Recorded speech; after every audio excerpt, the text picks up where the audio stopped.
Hi friends, ഒരുപാട് പേർ സങ്കടപ്പെട്ട ഒരു കഥയാണ്. ഒരു വാർത്തയൊന്നുണ്ടായി അല്ലേ?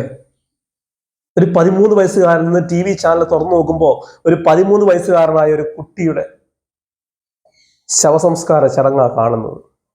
എല്ലാ ചാനലുകാരും ലൈവായി കൊടുത്തുകൊണ്ടിരിക്കുക. ചാനലുകാര് പലപ്പോഴും ചിലപ്പോൾ ഇതൊക്കെ ഒരു ആഘോഷമാക്കി മാറ്റിയേക്കാം. പക്ഷെ ചിന്തിക്കേണ്ടത്, ഒരു കുടുംബം ഇല്ലാതായി. നമ്മുടെ ഭരണ സംവിധാനങ്ങളുടെ പരാജയത്തിന്റെ ഇര എന്ന് പറഞ്ഞ് 13 വയസ്സുള്ള ആ പാവ കുഞ്ഞിനെ പോലും നമ്മുടെ വിദ്യാഭ്യാസ മന്ത്രി ശിവൻകുട്ടി പറഞ്ഞ് എന്താണെന്നറിയാമോ? അവർക്ക് ഇപ്പോൾ ഏറ്റവും ആവശ്യം ഒരു പോക്കറ്റ് മണിയാവൂല. ഒരു കുടുംബത്തെ അപമാനിക്കുന്നതിന് തുല്യമല്ലേ നിങ്ങൾ ചെയ്ത് ഈ വാക്ക്? നിങ്ങൾ ഓരോ പ്രശ്നങ്ങൾ ഉണ്ടാകുമ്പോഴും നിങ്ങൾ പറഞ്ഞു 5 ലക്ഷം രൂപയും ഒരു വീടും ഒരു ജോലിയും കൊടുത്ത് ആളുകളെ ഒതുക്കി രക്തസാക്ഷികളായി മാറ്റുന്ന ഈ നാട്. എന്നിട്ട് നിങ്ങൾ വിളിച്ചു പറയും, നാളെ നിങ്ങൾ വിളിച്ചു പറയും ഏറ്റവും നല്ല വിദ്യാഭ്യാസ സംവിധാനങ്ങൾ, അടിപൊളി സ്മാർട്ട് ക്ലാസുകൾ എന്ന് പറഞ്ഞ് നിങ്ങൾ ഘോര നോടക്കഥകൾ വിളിച്ചു പറഞ്ഞുകൊണ്ടേയിരിക്കും.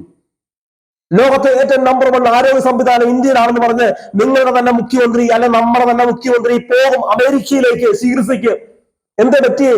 ഇവിടെ ഇല്ലേ ആ സംവിധാനങ്ങളൊന്നും? ലോകത്തെ നമ്പർ 1 നിലയ്ക്ക് ഇന്ത്യയിലെ നമ്പർ 1 സംവിധാനമാണെന്നല്ലേ പറഞ്ഞത് ആരോഗ്യ രംഗം. എല്ലാ മേഖലകളും പരാജയപ്പെട്ടിട്ട് നിങ്ങൾ ഓടുന്ന എങ്ങോട്ടാ? എന്നിട്ടൊരു കുഞ്ഞിന് കുരുതി കൊടുത്തിട്ട് ആ കുഞ്ഞിനെ പോലെ അപമാനിക്കുന്ന രീതിയിൽ നിങ്ങൾ സംസാരിച്ച് എന്താണ് മിസ്റ്റർ ശിവൻകുട്ടി വിദ്യാഭ്യാസ മന്ത്രി അല്ല ആവാസ മന്ത്രി എന്ന് പറഞ്ഞാൽ തെറ്റില്ല. നിങ്ങൾ കുറച്ച് കാരണം കുടുംബത്തെ കുറിച്ച് നിങ്ങൾ അറിയണം, നിങ്ങളുടെ വേദന അറിയണം, കുടുംബത്തിന്റെ അവസ്ഥകൾ മനസ്സിലാക്കണം. അങ്ങനെ നമ്മുടെ എല്ലാ മേഖലകളും തകർന്നടിയുമ്പോൾ നിങ്ങളെ രക്തസാക്ഷികളാക്കി മാറ്റിക്കൊണ്ടിരിക്കുന്ന ഇത്തരം കാര്യങ്ങൾ ഒരു സമൂഹത്തിന് നല്ലതോ നിങ്ങൾ ചിന്തിക്കണം. അതൊരു കുടുംബത്തിന്റെ പേര് നിങ്ങൾക്ക് പറഞ്ഞാൽ മനസ്സിലാവില്ല.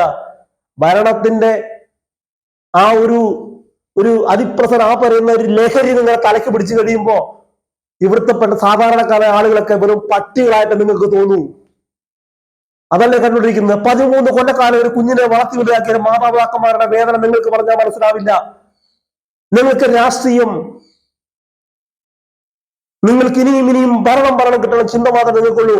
ഓരോ പ്രശ്നങ്ങളും ഉണ്ടായിക്കൊണ്ടിരിക്കുമ്പോഴും നിങ്ങൾ ഒരിക്കലും സമാധാനത്തിന് വേണ്ടിയിട്ട് അല്ലെങ്കിൽ അതിന്റെ ഒരു സംവിധാനത്തെ കുറിച്ച് ഒരു പുതിയ കാര്യങ്ങൾ നന്നായി ചെയ്യണമെന്ന് ആഗ്രഹം നിങ്ങൾ ചിന്തിക്കുന്നില്ല. നിങ്ങൾ ഭരിക്കുന്നവരെ കുടുംബത്തിനും കൊടുക്കും 5 ലക്ഷം രൂപയും വീടും ഏതെങ്കിലും ഒരു തൂപ്പ് പണിയും. ഇതിനെ ഞങ്ങൾ ചെയ്തുകൊണ്ടിരിക്കുന്നത്. കഷ്ടം മാത്രമേ പറയാനുള്ളൂ, കഷ്ടം.